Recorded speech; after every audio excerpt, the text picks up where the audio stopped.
apologize on the front end. My apology. I'm so sorry. I was supposed to get y'all a video yesterday. I didn't. What did I say when I started making videos again? You would get one a day. I promise you. I got in last night after 10, closer to 11, got myself together, sat on this damn couch, recorded the video, edited it, processed it, tried to send it out. It was acting weird. I'm like, come on, internet, what the hell we doing? And I was closer to 12. I told you, I said, East Coast is going to be out to 12. Midwest, which I'm Midwest, it's probably going to be out to 12. And West Coast, y'all going to get it before 12. And none of that shit happened. And so again, I apologize. With that being said, let's get to the topic at hand. I'm getting off my soapbox crying and stuff. With that being said, Katt Williams, he believed, and more importantly, he trusted in Shannon Sharpe.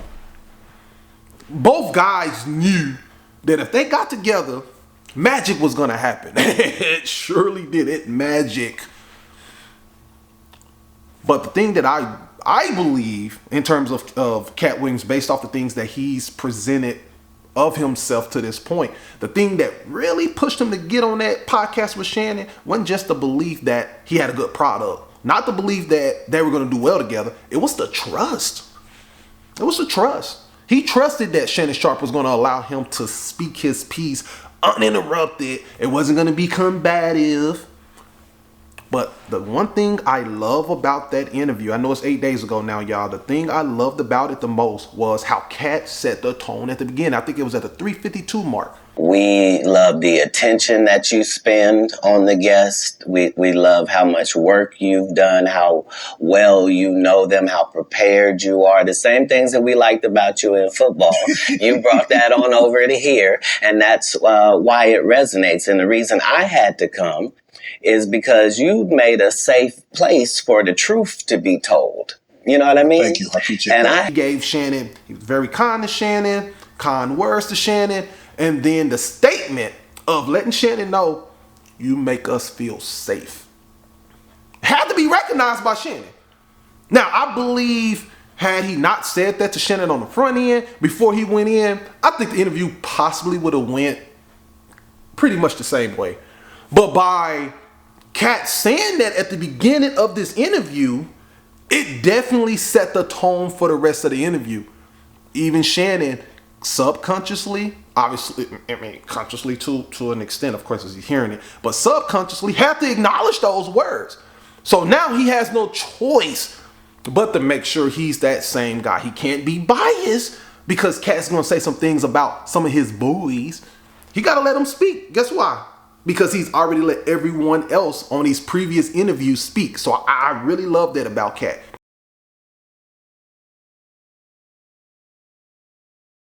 Man, I ain't gonna be able to get nobody back on. I ain't gonna be able to get no more comedians.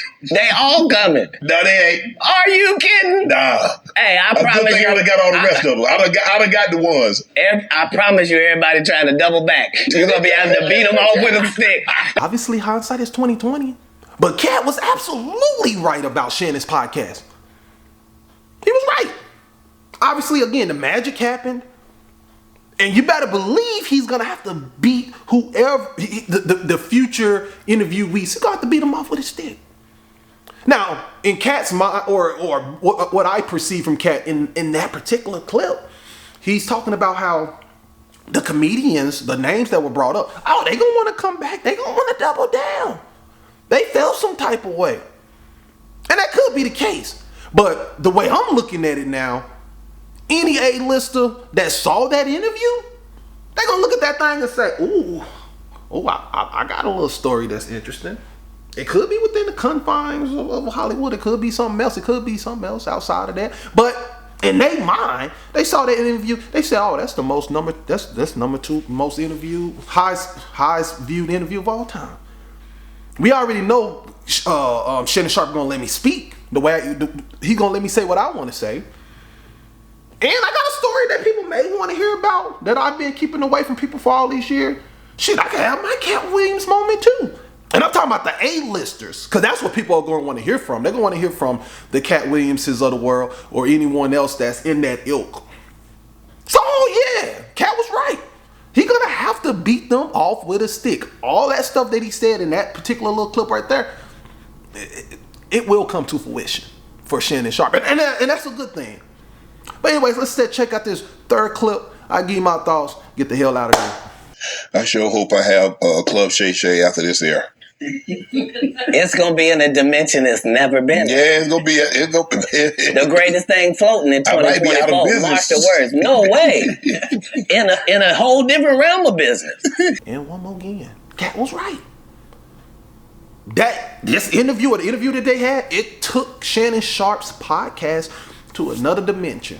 Now, let's not get it twisted. Shannon was already doing super well. He's already had plenty of videos where he was doing millions and millions of views. So let's not get it twisted now. Because no disrespect towards Steven Jackson. Steven Jackson felt some type of way with Shannon Sharpe based off how he did the interview and things of that nature. But you got to remember, Steven Jackson, I agree with Steven Jackson based off, if we're just having a conversation behind closed doors and you're talking about my boy, you can check somebody then. But this is an interview. You got to allow that person to speak their piece. And if you don't want them, and if you know who Katt is, Steven Jackson, like you said you do, if you know who he is and you feel like he's going to come on your platform and say some things about some people that you have a relationship with and you're not cool with that, let them know in the front end, bro, we're not going to be able to do this interview. Or if you do this interview, you're going to be restricted on the things that you can say. And you know, if you're going to do Katt like that, do y'all have an interview? I don't know. Maybe not. Maybe he comes on there. But now you're telling this guy that you can be real, but you can't be real. You can't speak. You can speak your mind, but you can't speak your mind. Or you can speak your mind until you say something I don't like. I'm just saying.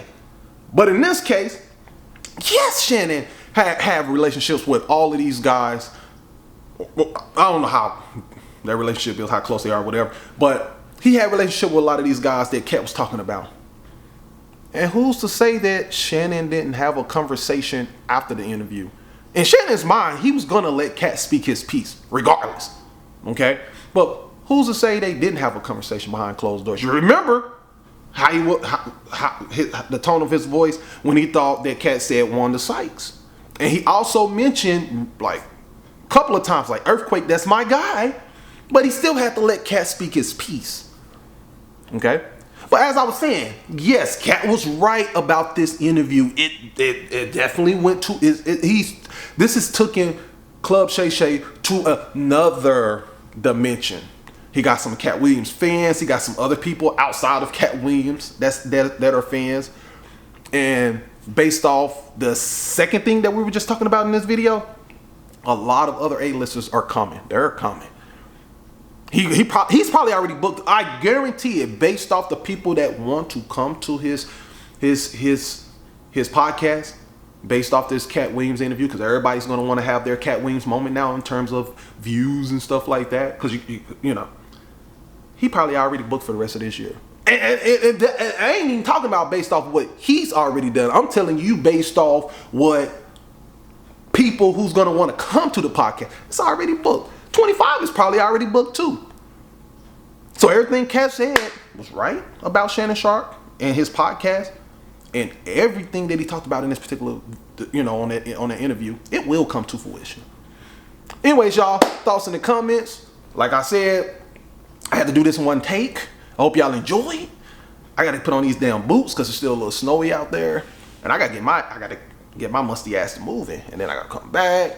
We got stuff that we run here, and then I got to go back out. So it may be one of those similar type of days where I'm going to be out most of the day. You know what I'm saying? And I'll just be able to come home and edit this time instead of having to come home and get ready and film the video. So you may get the video later. Probably closer to 6. If not, worst case, it'd be tonight.